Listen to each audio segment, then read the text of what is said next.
What is poppin', R&R family? We got a crazy chapter, and we're going to be discussing how did Sukuna achieve the impossible right now. This is insane. So, how the chapter starts is with a conversation between Gato and Gojo, and Gojo looks stupefied and he says that this is awful. Where Gato is pouting and calls Gojo rude for how when he saw Gato, he said blah, which is like, dang, how you gonna disrespect me like that? And Satoru then tells Gato that he told his students that when they die alone. So he was hoping that this was an illusion where then Gato asked him about his father, where he said he left that up to Shoko. Then Gato asked, how was the king of curses? Which Satoru called Sukuna strong as ever before, and that Sukuna was not giving it his all, which I personally think was kind of odd because Sukuna never went into this fight thinking he was going to lose, so he wasn't giving it his all. Okay. Gojo also says that he wasn't even sure if he could win this fight, even if Sukuna was not using Megami's curse techniques, which another weird thing I think is kind of odd, seeing as Sukuna went out of his way to get rid of Satoru's unlimited void. It's so out of character that even Gato is surprised that Sukuna made Gojo admit that. Like, come on, man. This is even Ghettos was like, yeah, this is out of character for you, bro. And Satoru says that he gave it his all, his trained body, his trained techniques, his talent, his inspiration. He gave that all to his students in the hopes that they can reach Sukuna, and he hopes that they will reach Sukuna. And he says that he had fun with it and that he feels sorry for Sukuna because Sukuna didn't go all out. And that's why I'm saying this stuff is weird.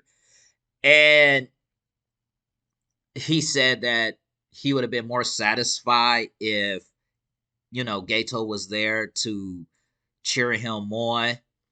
And Nanami appears and says that he once told everybody to leave the job to Gojo because Gojo didn't consider Jujutsu sorcery as something to live or protect with. He just did it for his own personal entertainment.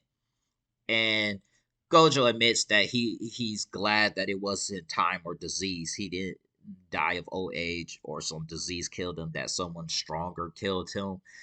And Nanami was disgusted from hearing that because he sounded like a samurai general. And Haibara said that's something they all noticed about Satoru but didn't say. And that he pretty much told Gojo that he won't justify his last moment, but he'll sympathize with it. And he asked what was his last moments, Nanami, and Nanami said that Mei said that if he wanted to start a new life, he should go north, and if he wanted to stay who he was, he should go south, which he ends up doing. And his inspiration for that was Haibara, and he then bids farewell to everybody about, yeah, they're pretty much dead. So he's just like, hey, I'm glad this isn't a dream.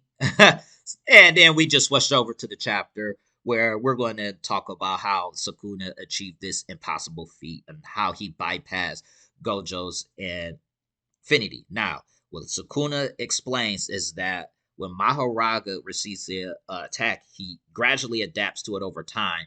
And if he takes the same attack more than once, he'll adapt to it faster. What Sukuna was using Mahoraga for was a model to get past Gojo's infinity. So he had Mahoraga first adapt to the neutral infinity. And when it was adapted to the neutral infinity, it was changing the curse energy so it can pretty much what neutral infinity does. He neutralizing it. Then he egged Mahoraga on to get him to attack Gojo. So when Mahoraga shot the slash, it wasn't the same as how Sukuna would shoot his slash. He expanded the cursed target not to just Satoru, but the space in the world itself. So he expanded it to cut it.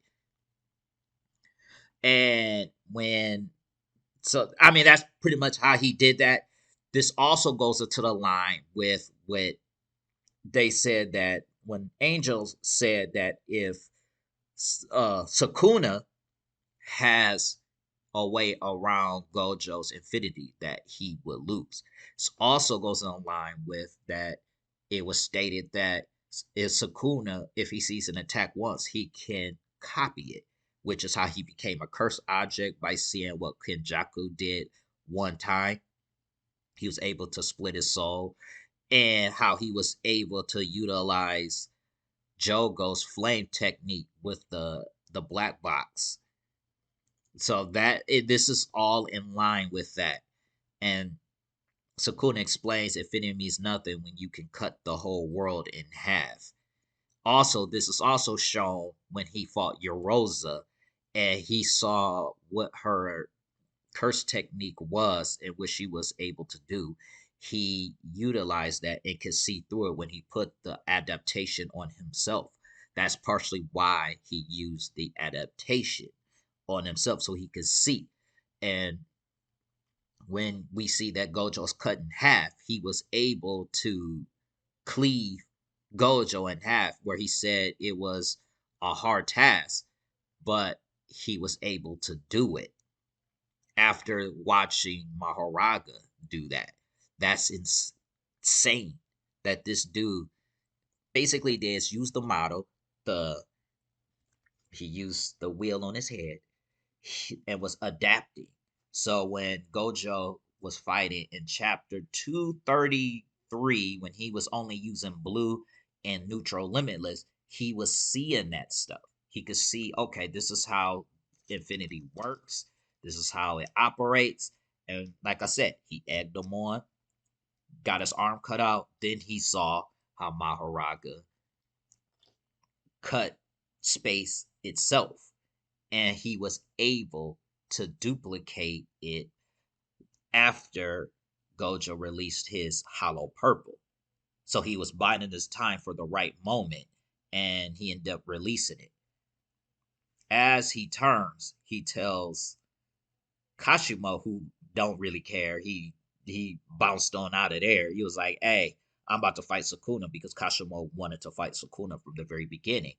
He tells Kashimo, don't let him down, as the narrator says that Kashimo is headed to the battlefield for certain death. So we know that Kashimo is actually really strong, but we know he's about to lose this fight somehow. We're going to see him use his one curse technique. I don't know if he's going to use it off rip.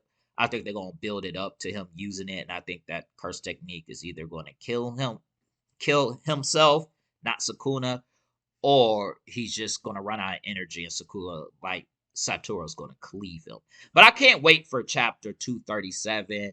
It's going to be interesting to see how how Gege Akutami handles this situation, because Gojo's death came out of nowhere, but this could be a blessing in disguise in a way, because now the other heroes have to get stronger. So let me know what you think in the comment section, and I'll catch you on the next one. Peace out.